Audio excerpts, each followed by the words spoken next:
Ay, good morning po sa inyong lahat mga kapatid. JDB po ang inyong abang lingkod. Pag-usapan natin ito, ano bang nangyayari ngayon? Meron po kasing latest survey na lumabas is 41% po ay pabor. No? Ibig sabihin, apat sa 10 Pilipino ay pabor po na sipain si Sara sa pwesto. At samantalang yung kontra ay 33% or tatlo. And then yung 24 or dalawang Pilipino sa 10 ang wapakels. Di ba? Yan.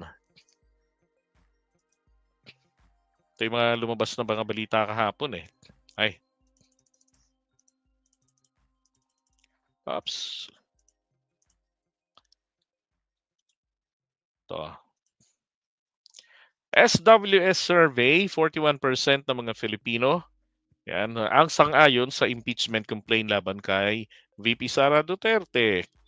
Yan, the call for Duterte's impeachment was mostly, nako, ano-ano ho bang mga probinsya yung bumubuo rito sa Balance Luzon? I believe that's Central Luzon, di ba? Yan. Sabi, the call for Duterte's impeachment was mostly echoed by respondents in Balance Luzon. 50%, where 18% said they were undecided. And then 25% said they disagreed with the impeachment. Yan lang po yan sa Balance Luzon. And this was in stark contrast to Mindanao, where 56% opposed doon naman sa Mindanao. 56% doon ang umopposed sa impeachment. And then 22% naman po ang umagri sa impeachment. And then 18 yung undecided. Yan.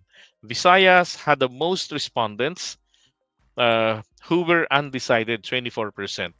40% of respondents supported impeachment while 33 disagreed.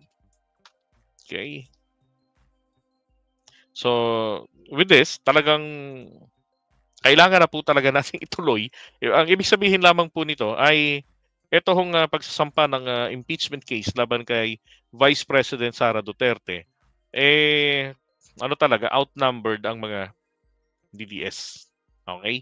Wala, konti lang talaga sila. Lalo na rin sa pangkabuuan, 33% lang.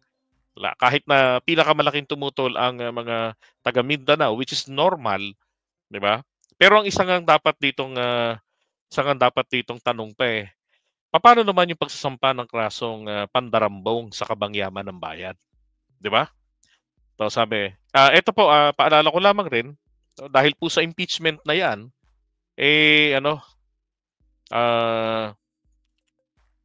mas tuloy na tuloy po ang aming mali po yung oras ng January 9 ha.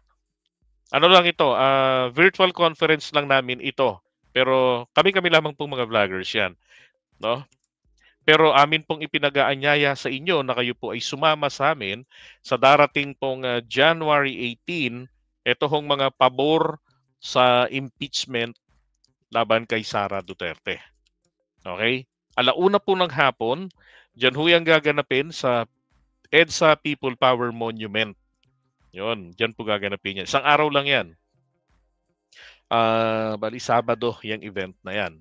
So, at 13, gaganapin naman po yung sa Iglesia ni Cristo sa iba't ibang panig ng ating bansa. Meron dito sa Liwasang Bonifacio.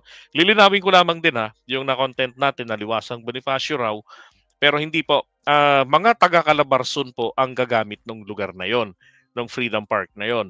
Yung venue naman po na pangkalahatan ang Quirino Grandstand na ngayon pinagdausan ng yung sa pista ng Black Nazarene.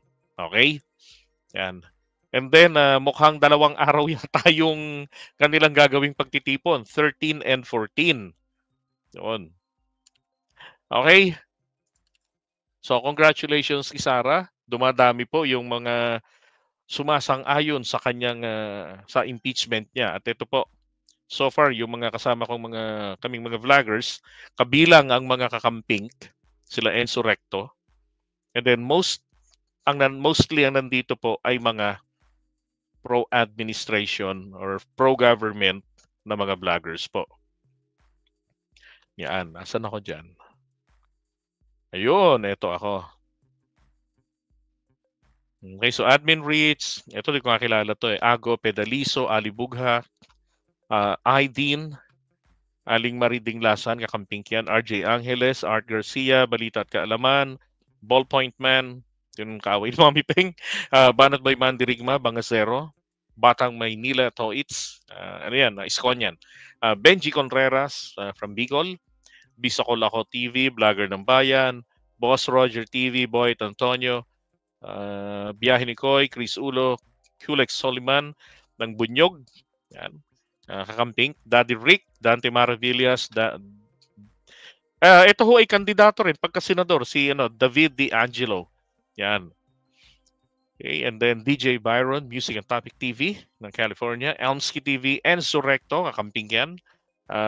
Francis Balahura, Go Philippines 3.0, Jake Magnus, ang inyong abang lingkod, JL Review, Jing No Boundaries, Joseph TV 13, Joshua Corpus, Joy TV Official, and then Junior Astakaan, Ka-Coffee, Kakamping, diba?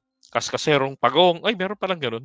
Kent Garcia, Lakay Regan, blah, blah, blah, and so on. Yun po yung mga kasama natin. Nasa ano na to? Mahigit 60 ang mga vloggers po na nagsama-sama kabilang ang mga kakamping. Ito pong event na ito ay organized po ito ng mga kakamping nila Enzo Recto. Kami po ay nakasuporta sa kanila.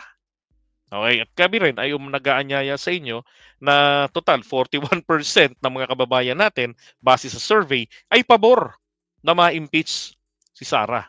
'Di ba? So, hayaan na natin na matuloy itong proseso na to. Kahit na ito'y political process, but this serves as the check and balance sa ating gobyerno. Okay?